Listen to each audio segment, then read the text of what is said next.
안녕하십니까. 이 시간에는 장영철 교수의 직언 시간입니다.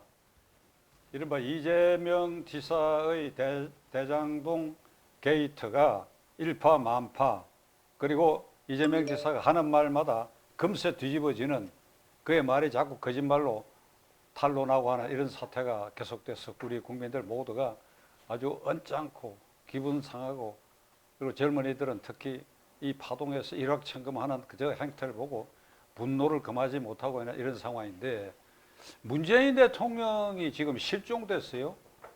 유엔에 갔다 오고 난 다음에 실종되어 버렸어요. 뭐 하고 있는지 대통령이. 아니, 아무리 자기 여권 편이라도 이런 끔찍한 일이 일어난다면 대통령이 어떤 형태로든지 간에 경로해야 될 거 아닙니까? 그 국가 원수의 책무가 포기한 거 아닙니까?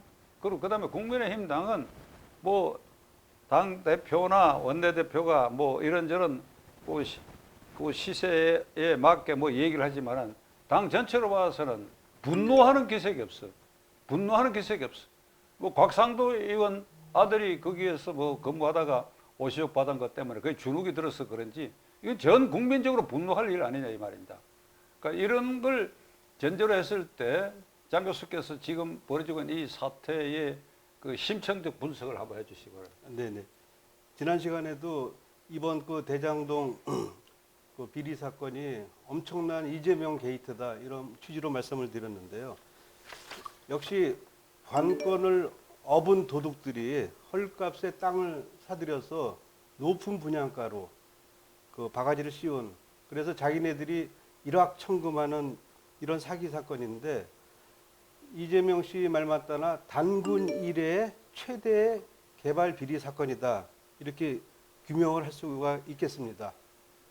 이 사건이 이미 위례 신도시 등에도 적용된 것으로 나타나서 더 파문을 일으키고 있는데요. 우선 한 채당 2억 원 정도의 비싼 분양가를 그 각 분양자들이 내게 만들었습니다. 이게 전체적으로 5,900채이기 때문에 합산하면은 1조 한 2천억 원에서 1조 원 5천억 원 정도 되는데, 이재명 지사 말 맞다나 공익으로 환수했다. 사실 민간 개발을 하더라도 그 정도로 환수할 수 있는 금액이지만은 5,500억 원을 환수했다 이렇게 자랑을 하고 있습니다. 그러면서 자기네들은 배당만 우선 4천억이 넘지만은 다른 이익까지 합치면은 근 7, 8천억 원의 돈을 이 대장동 개발 한 건으로 이렇게 엄청난 돈을 해먹은 거거든요. 그래서 이 땅값이 결국 원주민들한테는 싸게 강타 수준으로 하고, 자기네들은 엄청난 이익을 붙여서 고분양가를 만들고, 그래서 집값이 계속 올라가는 이유가 여기에 있었구나. 문재인 정권이 시장 수요 공급을 예측을 못하면서 세금 정책으로 부동산 정책을 펴다가 시장을 망가뜨렸는데, 그 망가뜨린 이유 중에 하나가 이렇게 엄청난 개발 비리로 고분양가를 만든 이재명도 하나의 원인이었구나, 이런 것이 밝혀졌기 때문에 그 많은 국민들이 사실 분노해야 됩니다. 그리고 방금 말씀하셨지만은 우리 문재인 대통령께서는 수시로 경로하셨다고 하거든요. 수없이 경로하셨습니다. 백신 제대로 못 들어왔다고 경로하시고, 그 다음에 여타 이제 다른 사건에 대해서도 수많은 경로를 하셨는데, 이처럼 이재명 게이트가 엄청난 분양가를 올려놓고 이 수익을 자기네들이 독식하는 구조에 대해서 분노를 안 하신다 그러면은 국민을 대표하는 대통령은 아니다. 이렇게 정말 말씀드리고 싶습니다. 더 어처구니 없는 거는 이렇게 해서 엄청난 돈을 빼돌린 이 투기 세력들이 그 돈을 가지고 또 투기를 했다는 겁니다. 강남에 빌딩을 수없이 샀고, 그 다음에 목동에 빌라 등 주택을 샀고 등등 2차로 더 한 번 더 튀기려고 투기를 했는데, 그러면서 그랬다며요. 좋은 세상 오면은 이 지역은 엄청나게 오를 거다.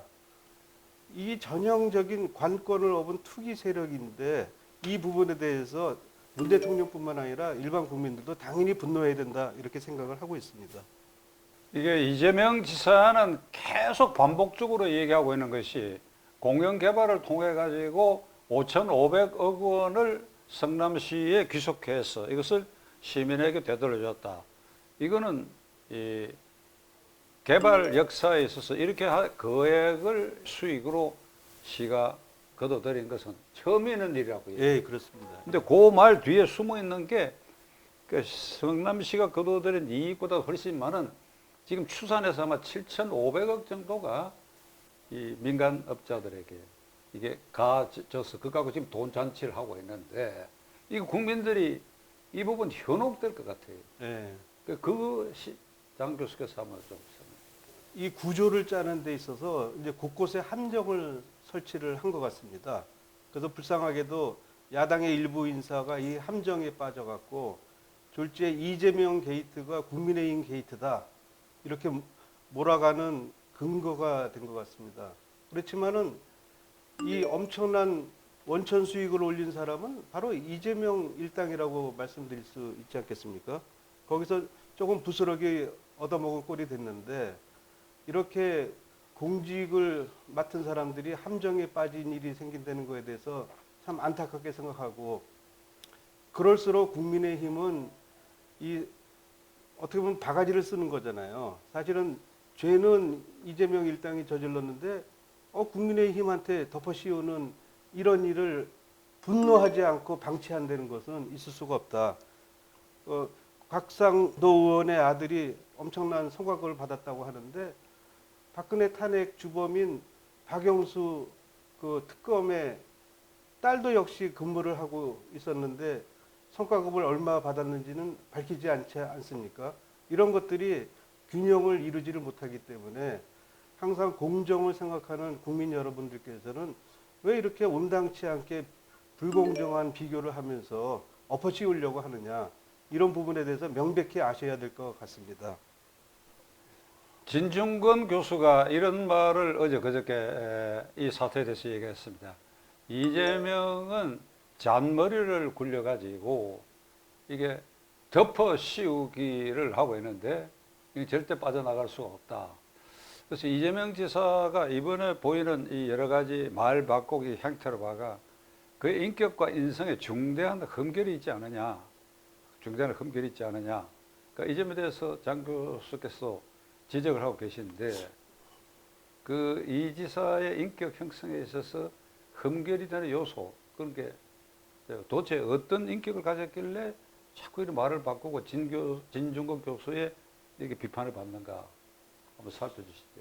저도 뭐 그 이재명 개인에 대해서 정확하게 알지는 못하는데 언론상으로 나타난 것으로 보면은 지방에서 정말 어렵게 살다가 자수성가해서 사법고시 붙어갖고 변호사가 됐다 이렇게 얘기를 하고 있습니다. 그런데 어렸을 때 너무 어렵게 산 것이 원한이 되어서 강한 권력 의지와 부를 축적하겠다는 그런 의지가 있었던 것 같습니다. 그런데 그 이분이 말씀하신 것처럼 말 바꾸기는 거의 기본이기 때문에 이번에 검찰에 각종 녹취록이나 자료를 제출한 정영학 회계사가 있습니다. 이분이 그 소위 말해서 그 초과 개발 이익을 얻어서 이제 그 관여를 한 사람이죠. 이 구조를 설계한 사람인데 이분이 그 검찰에 그 막대한 자료를 제출한 것은 자기가 주범으로 몰릴까봐 그랬다는 겁니다. 그러니까 이재명의 말 바꾸기에 대해서 이미 익히 잘 알고 있는 그런 상황이라고 그러고요.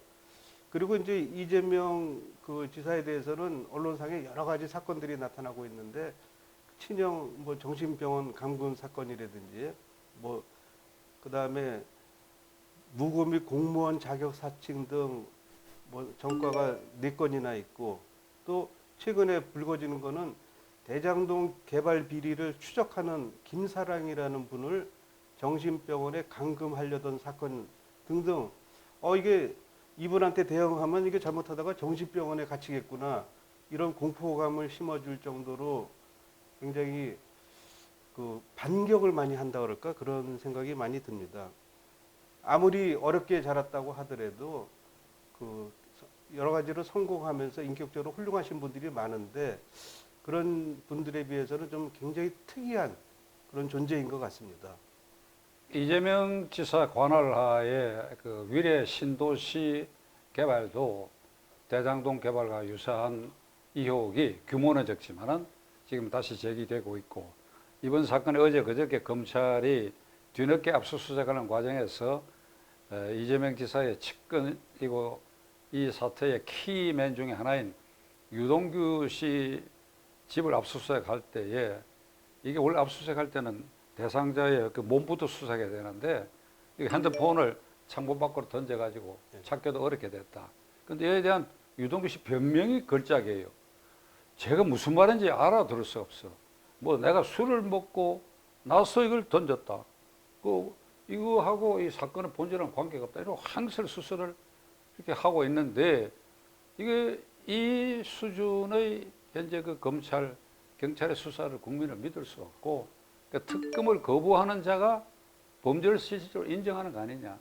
그리고 여기저기 개발 비리가 쏟아져 나오고 땅 가진 자는 헐값에 수용당하고, 그다음에 시행업자들은 실제로 분양가 상한선이 없는, 그래서 막대한 이익을 얻는, 이거에 대해서 이번 기회에 이게 믿을 곳이 없어져요. 믿을 곳이. 네.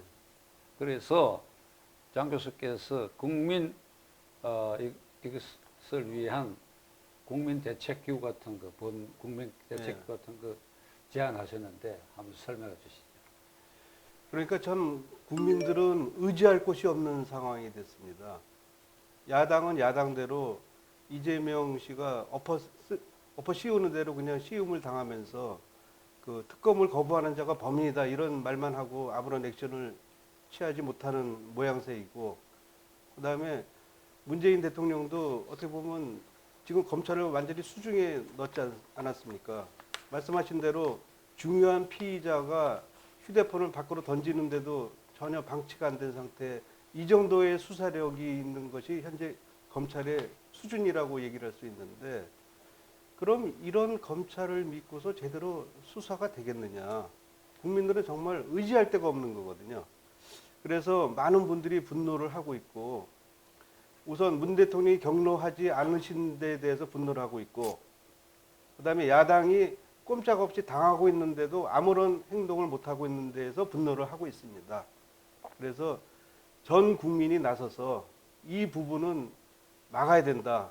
그래서 범국민 운동을 제안하신 분이 많고, 이 부분을 그 여러 사람들이 함께 이끌어 나가는 그런 운동으로 승화시키도록 하겠습니다.